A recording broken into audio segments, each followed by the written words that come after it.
আসসালামু আলাইকুম, শুভ সকাল। পাতিলেতে দেখছেন পাঙ্গাস মাছ। এটা আমাদের পুকুরের, আজ আমাদের পুকুরে মাছ মারছে। বস্তা তো আছে,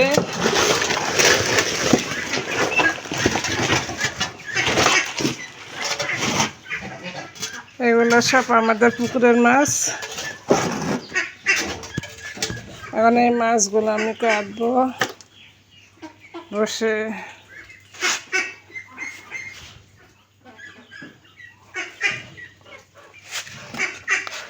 আর এগুলো আমার হাঁস, রাজহাঁস আছে, চীনা হাঁস আছে, পাতি হাঁস বড় এবং ছোট বাচ্চা আছে।